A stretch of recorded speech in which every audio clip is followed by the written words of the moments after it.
Mpendo mwana wa Mungu, Bwana Yesu Kristo asifiwe.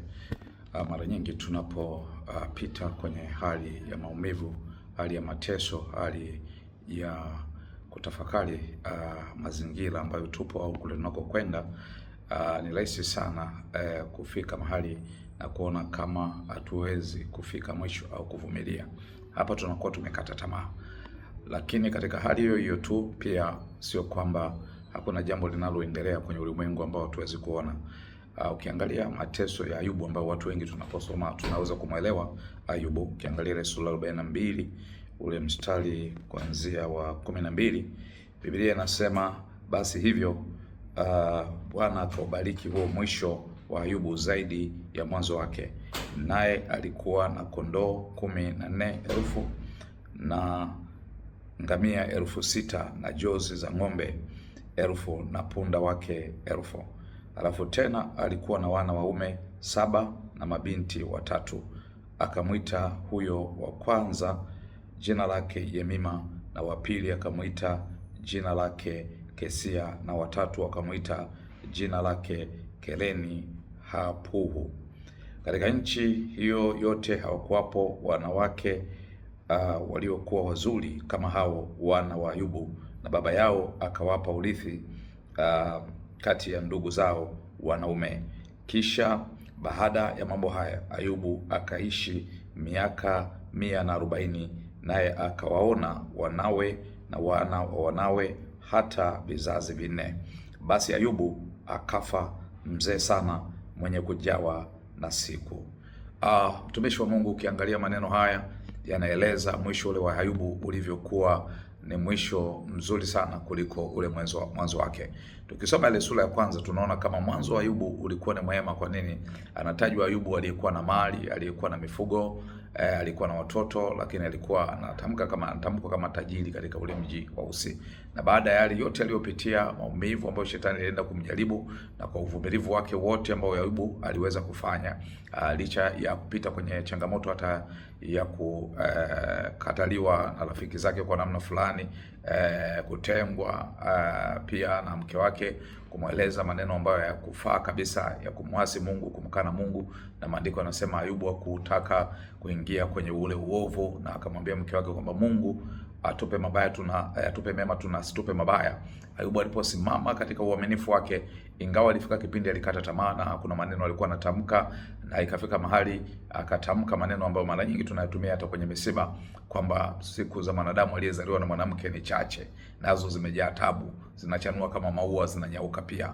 Na akasema Bwana ametoa, Bwana ametoa, Bwana alitoa, Bwana ametoa. Ni maneno ya Ayubu haya. Akasema siku za mkuishi ni kama miaka 40, miaka 70. Lakini tunaona mwisho wake Ayubu ukiwa na miaka 140.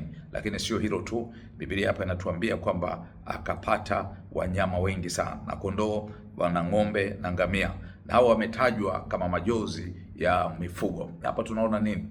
Biblia inapotaja idadi kwa namba kama hapa, maana kulikuwa na kitu kinaelezewa hapa kwamba Mungu alimbariki Ayubu kwa mambo mengi makubwa kuliko yale aliyokuwa nayo mwanzo, ambayo aliteketezwa na shetani. Lakini jambo la msingi pia utakalojifunza katika maandiko haya ni kwamba hata watoto wake aliowazaa kule mwishoni, au watoto wa kike hao waliotajwa kwa majina, Biblia inasema katika nchi hiyo hao hawakuwepo wanawake wengine waliokuwa wazuri kama hao watoto wa Ayubu. Kwa nini Biblia inasema maneno haya? Hawakuwepo watoto wengine wazuri kama watoto wa Ayubu. Hapa inaleta kisifa kwamba inawezekana kabisa yale ambayo Ayubu alikuwa anayaona siku za kwanza sio haya ambayo Mungu alimpa siku za mwisho. Hapa wanatajwa watoto hawa kwa majina, lakini sio majina tu, wanatajwa pia kwa uzuri wao. Alafu wanatajwa na yale mambo ambayo baba yao aliwafanyia, kwamba uwezo wa baba yao kule mwishoni ulikuwa ni mkubwa sana, akawapa urithi kati ya ndugu zake wale wa kiume. Maana huyu mzee Ayubu alikuwa na vitu vingi sana. Mtumishi wa Mungu, sisi tunaomwamini Mungu, tunaomcha Mungu, sio kwamba mwisho wetu utaisha na sisi. Mwisho wetu utaisha kwa namna ambavyo Mungu ataenda pia na uzao wa matumbo au viuno vyetu.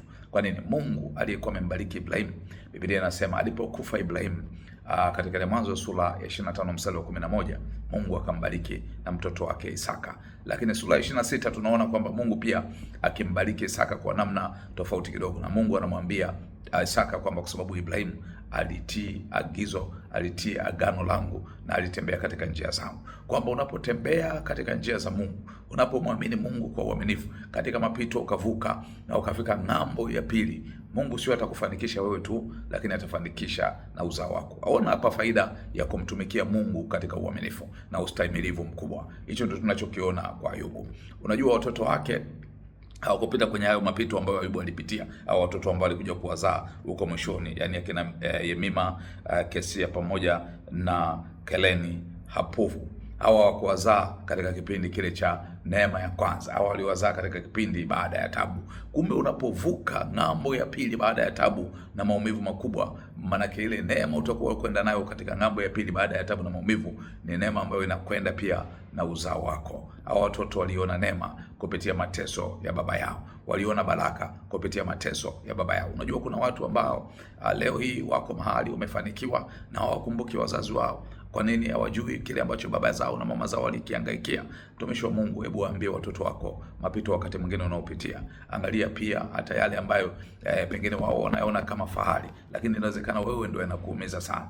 Inawezekana unachelewa kulala, unawahi kuamka, uli chakula ambacho wao wanakula. Inawezekana wakati mwingine unaenda kupata shida kule unakokwenda, unarudi na kitu lakini hawakupi thamani yoyote, hawakuoni kama mtu wa muhimu katika maisha yao. Kwa nini? Kwa sababu hawajui namna ambavyo unahangaika kwa ajili yao. Wazazi wengi wanajitoa sana kwa ajili ya watoto. Watoto hawathamini yale ambayo baba na mama wanafanya. Ndio maana unakuta sasa hizi ni rahisi sana kukuta vijana wanaweza kukuta wanatumia vipato vya baba zao, wanatumia kukosa heshima, kukosa ustamilivu, lakini wakati mwingine wanatumia vitu ambavyo baba zao wanawapa kwa ajili ya kuweza kuwaendeleza wao katika elimu au katika mambo mengine ya kibiashara, kwa kinyume na kile ambacho baba au mama anatamka. Lakini nini ambacho vijana katika maisha haya wanaweza kukipata ni kwamba kama ukienda kinyume na maelekezo ya baba au mama yako, ni rahisi sana. Maandiko yanasema wewe unaweza ukawa umelaaniwa. Kwa nini? Kwa sababu na kinyume, uko kinyume na baba yako na mama yako. Na Biblia inasema waheshimu baba na mama yako katika amri zile 10. Anasema ili upate miaka mingi na heri duniani. Kwa hiyo unaweza ukapata maisha ya changamoto, maisha ya mpito, kwa sababu tu umekosa heshima kwa baba yako. Kwa kuishi maisha marefu pia kunatokana na kuheshimu wazazi. Kwa hapa tunajifunza kwa watoto wa Ayubu wale waliozaliwa kwamba neema ya kwao ilitokana na uvumilivu wa baba yao. Kuna watu ambao wanavumilia kwenye familia, ndio wanaoleta neema kwenye hiyo familia. Wako kwenye ukoo, wako kwenye taifa, lakini wako katika maofisi. Hawa wanasimama kama mbegu, hawa wanasimama kama miche ambayo pengine wakati mwingine inakaa juani, inaweza ikaungua na jua ikakauka, lakini baadaye inachipuka tena kwa ajili ya kuweza kuwainua watu wengine. Kwa hiyo unapokaa na mtu wa namna hiyo kwenye familia, kwenye jamii, kwenye ukoo, awe ni baba, awe ni mama, awe ni mume, awe ni mke, awe ni mtoto, hebu angalia jinsi ya kuishi naye, jinsi ya kumtendea kwa wema, jinsi ya kumtendea kwa fadhili. Kwa maana nini? Huyu mtu akiondoka kwenye maisha yako, manake tafsiri yake nini? Utakwama kwenye maisha. Kwa tunapomtazama Ayubu, tunapotazama familia zetu, tunapotazama watu waliojitoa katika imani na wakaweza kusimama kwa uaminifu kwa ajili ya maisha ya watu wengine, manake tunaweza kuona kwamba mwisho wa huyu mtu utakuwa ni mwema sana kama Ayubu. Mungu akamuongeza miaka 140, lakini sio alikufa tu. Biblia inasema huyu Ayubu alikufa katika uzee wenye kujawa siku, uzee mwema, lakini aliwaona mpaka wana wa wanaye. Aliwaona hawa wote baada ya kupita kwenye mateso mengi sana na akavumilia. Kwa tunapovumilia mateso, mtumishi wa Bwana, maana yake tunayo neema ambayo tutaiona kule mwishoni na Mungu atatufanikisha. Neema hii ya Bwana ambayo Ayubu alitembea nayo ikae pamoja na wewe, ikulinde, ikupiganie, ikutunze na kukubariki na kukuongoza vema katika jina la Yesu Kristo, mwana wa Mungu ali hai. Na tuombe. Baba mtakatifu, Mungu wa milele, katika jina la Yesu Kristo tunakuja kwako na tukimtazama mtumishi wako Ayubu ambaye alisimama katika uaminifu, alisimama katika kutumikia, alisimama katika ustahimilivu na mwisho wake ukawa ni mwema kuliko ule mwanzo wake. Na yeye Ayubu baada ya kuombea ndugu zake, kuombea wale rafiki zake, Mungu umesema kwamba ulibadili ule uteka wake.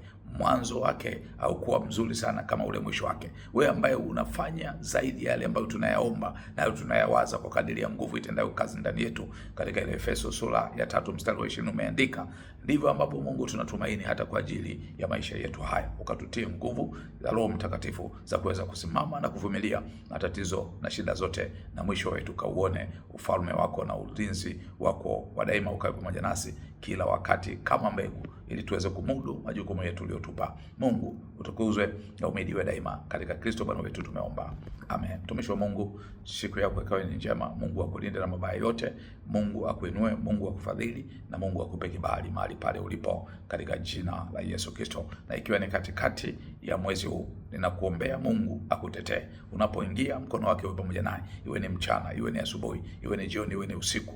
Neema ya Bwana ikufunike, mabaya yasikupate, na nguvu zote ambazo adui shetani anazipeleka ili kurudisha nyuma ziende mbali nawe. Mabaya yote yanayotajwa katika maisha ya watu wengine yasitajwe kwako. Magonjwa pia yawe mbali na wewe. Mungu akuokoe uhai wako na kaburi kama unapita katika shida yote ya magonjwa. Lakini sio hilo tu, akutenge na mambo mabaya yote, akutenge na ajali, akutenge na mikwamo yote, akutengwe na hali yote ya kushushwa vicheo au ya kushambuliwa na maneno ya kuumiza. Na Mungu awe pamoja nawe, awe pamoja na uzao wako, katika jina la Yesu, amen.